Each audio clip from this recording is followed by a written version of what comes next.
নমস্কাৰ আপোনালোক সকলোকে পুনৰবাৰ নতুন এটা ভিডিঅ'লৈ স্বাগতম জনাইছো। এইবাৰ সদনত হৰপ হৈছে অসমৰ মুখ্যমন্ত্ৰী হিমন্ত বিশ্ব শৰ্মাই। অসমৰ মুখ্যমন্ত্ৰী হিমন্ত বিশ্ব শৰ্মাই গৰজি উঠিছে এতিয়া মিয়াৰ বিৰুদ্ধে।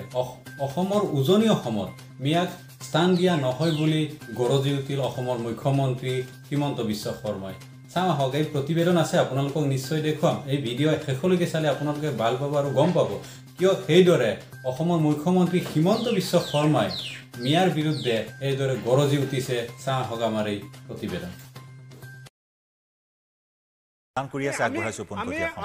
প্ৰত্যেকজন ৰেপিষ্টৰ প্ৰতি আমাৰ সহমৰ্মিত। আমিনুল চাহাব বেদনাটো বুজি প্ৰত্যেকজন ৰেপ হোৱা ব্যক্তিৰ প্ৰতি আমাৰ সহমৰ্মিত। বেদনাটো বুজি পাওক আপোনালোকে। মই ইয়াত এটা সৰু কথা, বেদনাবোৰ নুবুজিলে আপোনালোকে কেতিয়াও ঔষধ দিব নোৱাৰে। এতিয়া এই ঘটনাবিলাক আমাৰ সমাজত ৰেপ, মলেষ্টেশ্যন এনেকুৱা ধৰণৰ ঘটনা ঘটে, কিন্তু ইয়াৰ ফলত কি হয় আজি আপোনালোকে জানে যে ঢিঙৰ দৰে চহৰত এসময়ত গোটেই এৰিয়াটোত আমাৰ হিন্দু মানুহখিনি আছিলে। ক্ৰাইম যেতিয়া আৰম্ভ হয় তেতিয়া মানুহখিনিৰ পলায়ন আৰম্ভ হয়। আপোনালোকে মানুহখিনিক আশ্বাস দিব লাগিব নে নাই? আজি ঢিঙৰ বিধায়ক কোন? আজি আপোনালোকে চাওক, গোটেই নামনি অসমত ঘটনাবিলাক সংঘটিত হয়। আপোনালোকৰ যিবিলাক বিধায়ক জনপ্ৰতিনিধি নিৰ্বাচিত হয় তেওঁলোকে সংখ্যা গুৰু, তাতে সংখ্যালঘু মানুহখিনিক গৈ আশ্বাস নিদিয়ে যে চক আপোনালোকৰ যি হৈছে আমি নিৰাপত্তা দিম, আপোনালোকে গাঁওখন এৰি যাব নালাগে। আপোনালোক ক'তো নাযায়, কোনো যোৱা নাই, ঢিঙৰ পৰা কোনো যোৱা নাই ছাৰ। আমি অলপ ক'বলৈ যোৱা নাই, নাই যোৱা।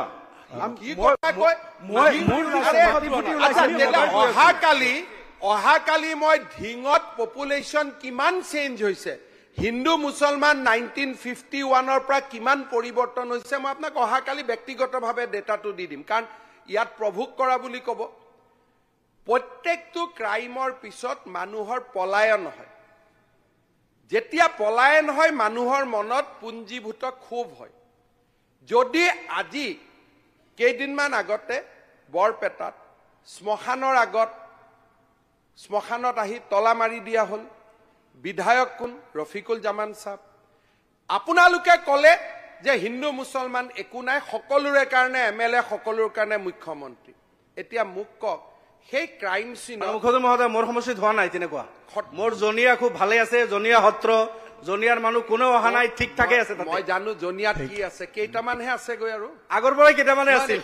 51ত কেইটামানে আছিলে, বিলকুল কেইটামানে আছিল। 51ত কেইটামানে আছিল। ঠিক আছে, আপোনালোকে যেতিয়া ইমানখিনিলৈকে কৈ আছে, বৰপেটা জিলাত 70-30ৰ পৰা আজি আমি 30-70 হলো।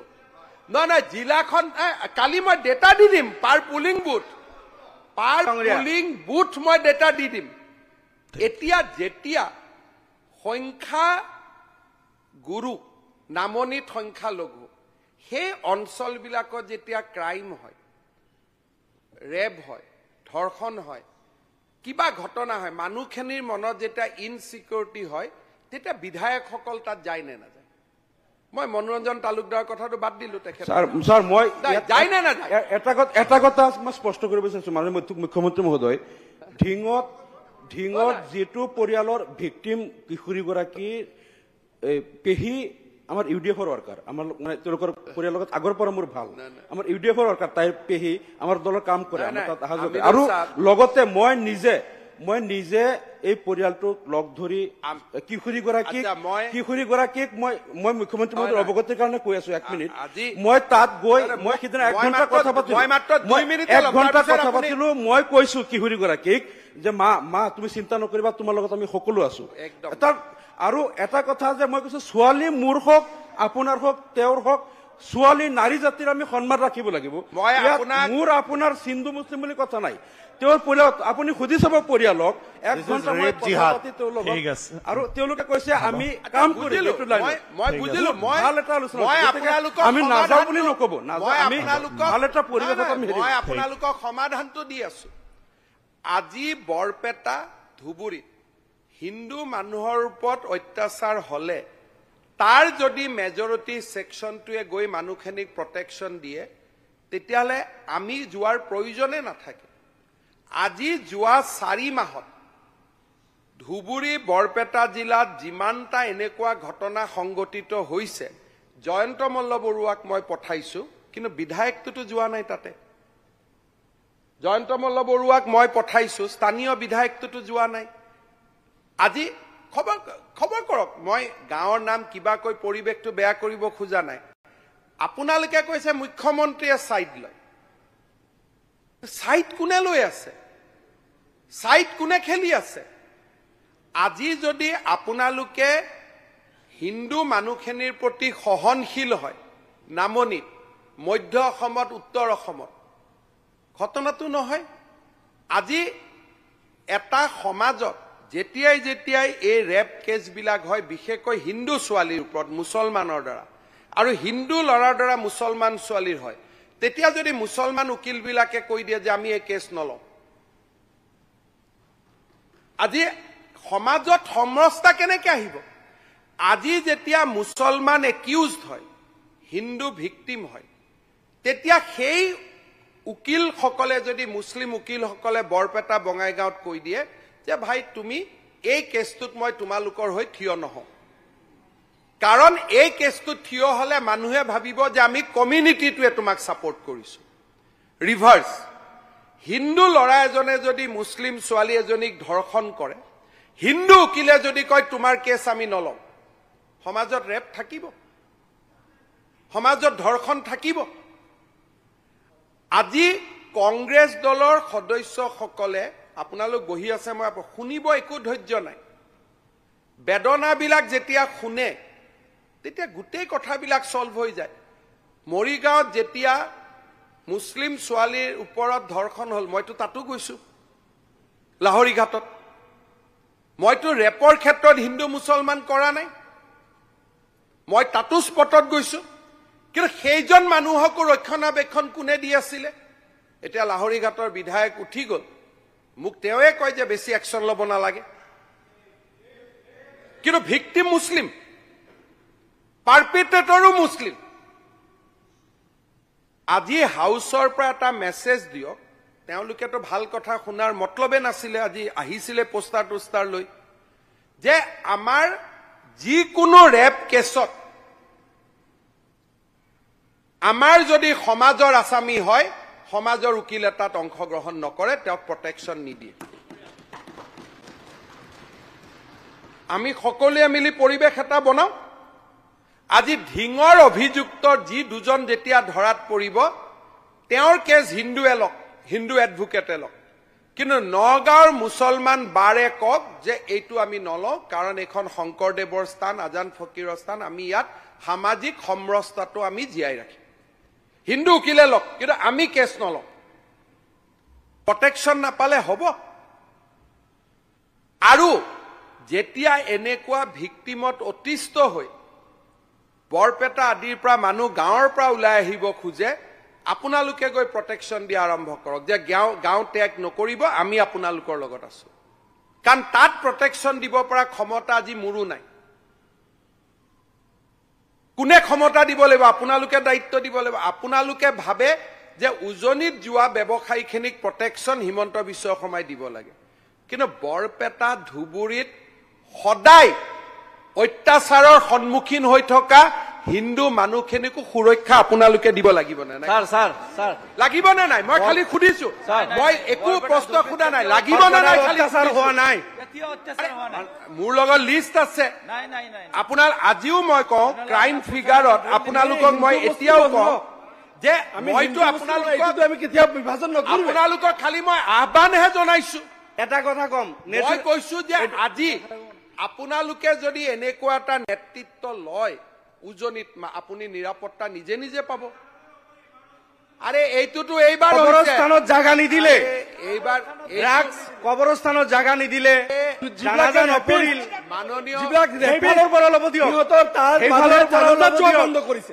আজি কবৰস্থানত কবৰস্থ কৰিব সেই মানুহ দি আছো। হিন্দু মুছলমানক আঁতৰাই আপোনালোকে কৰি আছো।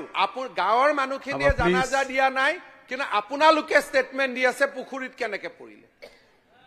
পুখুৰীত কেনেকে পৰিলে এইটো মই গম পাম নেকি? কেনেকে আপোনাৰ পৰিলে? ইমান পুলিচ থাকোতে কেনেকে পৰিলে তো কেনেকে পৰিলে মই কেনেকে জানো এতিয়া? ইমান পুলিচ থাকোতে জনক গ্ৰেপ্তাৰ কৰি ল'ব লাগিছিল। এতিয়া জনক গ্ৰেপ্তাৰ আৰু নকৰাকৈ যেতিয়া এইটো ঠিক হোৱা যেতিয়া মানুহ আপোনাৰ কোৱেশ্চন ৰেজ হয় কিবা কাৰণত মানুহ পুখুৰীয়ে নদীয়ে সাগৰে পৰে, সেইটো দায়িত্ব কি মুখ্যমন্ত্ৰীয়ে ল'ব নেকি?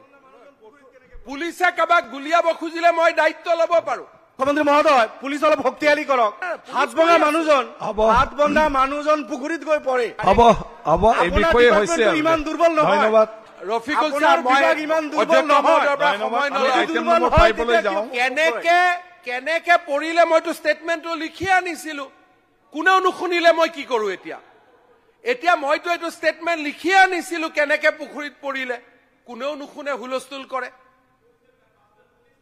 নাই এতিয়া আৰু শুনিব খুজিলে ষ্টেটমেণ্টটো আপোনাক মই যিটো ষ্টেটমেণ্ট লিখি আনিছিলো আপোনালোকে কৰিবলৈ দিয়ক না।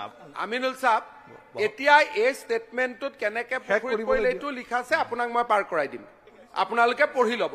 মোৰ কোনো আপত্তি নাই, কিন্তু এটা কথা আপোনালোকক মই কলো যে আগ্ৰাসী নহব।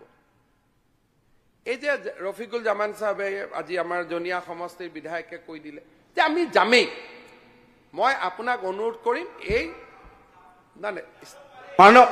মাননীয় মুখ্যমন্ত্ৰী মহোদয়, মানে ভাৰতীয় নাগৰিক হিচাপে এখন জিলাৰ পৰা আন এখন জিলালৈকে যাব পাৰে, আৰু এইখিনি আপুনি নিৰাপত্তা নিশ্চিত কৰিব লাগিব। নাযাব। কাৰ্বি আলঙত হিমন্ত বিশ্ব শৰ্মা গলেও মই মোক নিজে নিৰাপত্তা দিব নোৱাৰো। যাব নাই, নাযাব, একদম নাযাব। কেনেকে এখন দেশৰ নাগৰিক আৰু আপোনাৰ ৰাজ্যখন কেনেকে চলিব? এখন ডিষ্ট্ৰিক্টৰ মানুহ আন এখন ডিষ্ট্ৰিক্টত যাব নোৱাৰিব। মাননীয় মুখ্যমন্ত্ৰী আমাৰ মাননীয় অধ্যক্ষ যদি আপোনালোকে এনেকে মাননীয় মুখ্যমন্ত্ৰী যদি মহোদয়, কাৰ্বি আলং, বিটিআৰ, উজনিত যদি এনেকে জেদ কৰি যাব খোজে, জেদ কৰি নাযাব। আপোনালোকক মই অনুৰোধ কৰিছো, জেদ কৰি নাযাব। আমিও অনুৰোধ কৰিছো, আপুনি মুখ্যমন্ত্ৰী হিচাপে নিৰাপত্তা নিশ্চিত কৰক। বিহাৰৰ মানুহ আহিব, মাৰোৱাৰীও আহিব, পাঞ্জাবীও আহিব, গুজৰাটীও আহিব, আছে অসমত, আৰু অসমৰে এখন জিলাৰ মাননীয় মুখ্যমন্ত্ৰী মহোদয়। আচ্ছা, মই আপোনালোকক 1 মিনিট প্লিজ শুনি লওক ছাৰ, শুনক। আপোনাৰে অসম যদি এখন জিলাৰ মানুহ আন এখন জিলালৈকে আপুনি সেইখিনি নিৰাপত্তা আপুনি নিশ্চিত কৰিব লাগিব। আজিতো মই দেৱব্ৰত শইকীয়া বিৰোধী দলপতিক আচৰিত পালো। তেওঁ নিজে নাজিৰা সমষ্টিৰ বিধায়ক, আৰু তেওঁ কৈছে যে মানুহ উজনি অসমৰ পৰা মিয়া মুছলমান যাবই। মিয়া মুছলমান শব্দটো কোৱা নাই, উজনিৰ পৰা নামনিৰ পৰা যাবই। আপোনালোকেও কৈছে যাবই। এই সেনচিটিভ মুহূৰ্তত যদি মইতো আপোনালোকক এটাই কথা কম যে য'ত অসমীয়া মানুহখিনিয়ে নিবিচাৰে তাত জোৰ কৰি নাযাব ছাৰ। যদি যেতিয়া বিচাৰে তেতিয়া যাব। য'ত এতিয়া চক গোটেই গুৱাহাটীৰ পাহাৰ বিলাকত উঠি গল। মাননীয় অধ্যক্ষ মহোদয়, এতিয়া ফৰেষ্টত আমি আপোনালোকক বিচৰা নাই, আপোনালোক জোৰ কৰি আমাৰ মন্ত্ৰীসকলে দিল্লীত ঘৰ বনাব পাৰে, আমাৰ বিধায়ক মন্ত্ৰীসকল দিল্লীত মাটি কিনি ঘৰ পাতিব পাৰে, এখন ৰাজ্যৰ পৰা আন এখন ৰাজ্যলৈ যাব পাৰে। নিজৰ ৰাজ্যৰ এজন ব্যক্তি এখন জিলাৰ পৰা আন এখন জিলালৈকে যাব, আপুনি নিৰাপত্তা নিশ্চিত কৰিব লাগিব। মই আপোনালোকক মাননীয় মুখ্যমন্ত্ৰী আপোনাৰ দায়িত্ব, আপোনালোকক কৈছো, এইটো আপোনাৰ দায়িত্ব ছাৰ। মই আকৌ এবাৰ আপোনালোকক কৈছো, উজনি অসমৰ মানুহৰ ইচ্ছাৰ বিৰুদ্ধে যদি আপোনালোক জোৰ কৰি যায় তাত নিৰাপত্তা নহব। এইটো মই আপোনালোকক কৈছো, ইচ্ছা অনুসৰি যাওক, নিৰাপত্তা হ'ব। Thank you. আমি নেক্সট আইটেমলৈ আহোঁ। ধন্যবাদ। উজনি অসমৰ মানুহে আমি নেক্সট আইটেমলৈ আহোঁ। অধ্যক্ষ মহোদয়, মাননীয় অধ্যক্ষ কাৰ্যসূচী নং 5 মহোদয়, মুখ্যমন্ত্ৰী মহোদয়, শ্ৰী মনোৰঞ্জন তালুকদাৰ, ইন্ট্ৰোডাকশ্যন অফ দ্য বিল হৈছে। বিল ইন্ট্ৰোডাকশ্যন হৈছে, আপোনাৰ অলৰেডি সমান কৈয়ে গৈছে। দে মনোৰঞ্জন তালুকদাৰ হ'ব, হৈছে আৰু এইটো আহিব। মনোৰঞ্জন তালুকদাৰ, যদি আৰ্টিকেল 14, আৰ্টিকেল 19, 20, 21, 22 প্লিজ এইটো গ'ল। আপোনাৰ সমান ক'লে মইতো তেতিয়া কৈছোঁ। মুখ্যমন্ত্ৰী ডাঙৰীয়া, আমি ক'ত যাম তেতিয়া? Thank you. মুখ্যমন্ত্ৰীৰ পৰা আমি বিচাৰিছিলো, আপুনি ইন্ট্ৰোডাকশ্যন কৰি দিয়ক। আমি ক'ত যাম? আপোনাৰ অনুমতি সাপেক্ষে মই Assam agriculture workers' welfare and মুখ্যমন্ত্ৰী মহোদয়ৰ পৰা আমি বিচাৰিছিলো তেখেতে এটা বাৰ্তা দিব। সদনত উত্থাপনৰ বাবে প্ৰস্তাৱ কৰিলো। প্ৰশ্নটো হ'ল যে বিধেয়কখন উত্থাপন কৰিবলৈ অনুমতি দিয়া হওক। যিসকল সপক্ষে আছে কওক হয়, যিসকল বিপক্ষে আছে কওক নহয় মই ভাবো হয় সপক্ষে অনুমতি প্ৰদান কৰা হল এতিয়া মনোৰঞ্জন তালুকদাৰ বিধেয়কখন উত্থাপন কৰিব মহোদয় অধ্যক্ষ মহোদয় আপোনাৰ অনুমতি সাপেক্ষে মই the Assam agriculture workers welfare and protection bill 2024 সদনত উত্থাপন কৰিলোঁ যাৰ আপুনি নিশ্চিতভাৱে জানে যে আমাৰ ৰাজ্যখনৰ নালাগে ভাষণ নালাগে আজি অনলি ইন্ট্ৰোডাকশ্যন আপোনাৰ নেক্সটত হ'ব ডিছকাশ্যন ঠিক আছে উত্থাপন কৰিলোঁ উত্থাপন হ'ল এতিয়া আইটেম নম্বৰ 6 শ্ৰী অখিল গগৈ মহোদয় মই দি আছাম কোৱালিটি এডুকেশ্যন বিল 2024 বিবেচনাৰ বাবে সদনত উত্থাপন কৰিলোঁ এতিয়া আপুনি বিষয়টো কৈ দিওঁ মানে কিবা হয় আপোনাৰ বিলৰ ওপৰত মই দ্য আছাম কোৱালিটি এডুকেশ্যন বিল 2024 বা অসম গুণগত শিক্ষা আইন 2024 নামৰ এখন অতি সৰু এখন আইন আনিছোঁ য'ত মই একদম সৰু কেইটামান কথা এই আইনখনৰ জৰিয়তে অসমত এছাৰ্টেইন নিশ্চয়তা প্ৰদান কৰিবৰ কাৰণে ব্যৱস্থা ল'বৰ কাৰণে এই বিলখন আনিছোঁ বিলখনৰ মই খুব চমুকৈ কৈ দিওঁ যে আমাৰ LP স্কুল এখনত 5টাৰ পৰা 6টা ক্লাছ থাকে কিন্তু LP স্কুল এখনত কেতিয়াবা এজন শিক্ষক থাকে নহলে বা দুজন শিক্ষক থাকে এতিয়া 6টা ক্লাছত এজন বা দুজন শিক্ষকে পাঠদান কৰোৱাটো কেতিয়াও সম্ভৱপৰ নহয় একেটা ঠাইতে আমি দেখো আৰু আছিল বিধানসভাৰ পৰা পোনপটীয়া সম্প্ৰচাৰ কেইবাটা গুৰুত্বপূৰ্ণ বিষয়ৰ ওপৰত আলোচনা হৈছে সদনৰ মজিয়াত নামনিত সংখ্যালঘু সেই অঞ্চলবিলাকত যেতিয়া ক্ৰাইম হয় ৰেপ হয় ধৰ্ষণ হয় কিবা ঘটনা হয় মানুহখিনিৰ মনত যেতিয়া ইনচিকিউৰিটি হয় তেতিয়া বিধায়কসকল তাত যায় নে নাযায় মই মনোৰঞ্জন তালুকদাৰৰ কথাটো বাদ দিলোঁ তেখেত ছাৰ মই যায় নে নাযায় এটা কথা মই স্পষ্ট কৰিব বিচাৰিছোঁ মাননীয় মুখ্যমন্ত্ৰী মহোদয় ঢিঙত যিটো পৰিয়ালৰ ভিক্টিম কিশোৰীগৰাকী পেহী আমাৰ UDF-ৰ ৱৰ্কাৰ আমাৰ মানে তেওঁলোকৰ পৰিয়ালৰ লগত আগৰ পৰা মোৰ ভাল আমাৰ UDF-ৰ ৱৰ্কাৰ তাইৰ পেহী আমাৰ দলৰ কাম কৰে আমাৰ তাত অহা যোৱা আৰু লগতে মই নিজে এই পৰিয়ালটোক লগ ধৰি কিশোৰীগৰাকীক মই মুখ্যমন্ত্ৰী মহোদয় অৱগতিৰ কাৰণে কৈ আছো 1 মিনিট মই তাত গৈ মই সিদিনা 1 ঘণ্টা কথা পাতিলো মই কৈছো কিশোৰীগৰাকীক যে মা তুমি চিন্তা নকৰিবা তোমাৰ লগত আমি সকলো আছো আৰু এটা কথা যে মই কৈছো ছোৱালী মোৰ হওক আপোনাৰ হওক তেওঁৰ হওক ছোৱালী নাৰী জাতিৰ আমি সন্মান ৰাখিব লাগিব মোৰ আপোনাৰ হিন্দু মুছলিম বুলি কথা নাই তেওঁৰ পৰিয়ালত আপুনি সুধি চাব পৰিয়ালক 1 ঘণ্টা মই কথা পাতি তেওঁলোকক আৰু তেওঁলোকে কৈছে আমি কাম কৰিম মই বুজিলো ভাল এটা আলোচনা আমি নাযাওঁ বুলি নকব আমি ভাল এটা পৰিৱেশত আমি মই আপোনালোকক সমাধানটো দি আছো আজি বৰপেটা ধুবুৰীত হিন্দু মানুহৰ ওপৰত অত্যাচাৰ হলে তাৰ যদি মেজৰিটি সেকশনটোৱে গৈ মানুহখিনিক প্ৰটেকশ্যন দিয়ে তেতিয়াহলে আমি যোৱাৰ প্ৰয়োজনে নাথাকে আজি যোৱা 4 মাহত ধুবুৰী বৰপেটা জিলাত যিমানটা এনেকুৱা ঘটনা সংঘটিত হৈছে জয়ন্ত মল্ল বৰুৱাক মই পঠাইছো কিন্তু বিধায়কটো যোৱা নাই তাতে জয়ন্ত মল্ল বৰুৱাক মই পঠাইছো স্থানীয় বিধায়কটো যোৱা নাই আজি খবৰ কৰক মই গাঁৱৰ নাম কিবা কৈ পৰিৱেশটো বেয়া কৰিব খোজা নাই আপোনালোকে কৈছে মুখ্যমন্ত্ৰীয়ে সাইড লয় সাইড কোনে লৈ আছে সাইড কোনে খেলি আছে আজি যদি আপোনালোকে হিন্দু মানুহখিনিৰ প্ৰতি সহনশীল হয় নামনিত মধ্য অসমত উত্তৰ অসমত ঘটনাটো নহয় আজি এটা সমাজত যেতিয়াই এই ৰেপ কেছবিলাক হয় বিশেষকৈ হিন্দু ছোৱালীৰ ওপৰত মুছলমানৰ দ্বাৰা আৰু হিন্দু ল'ৰাৰ দ্বাৰা মুছলমান ছোৱালীৰ হয় তেতিয়া যদি মুছলমান উকিলবিলাকে কৈ দিয়ে যে আমি এই কেছ নলওঁ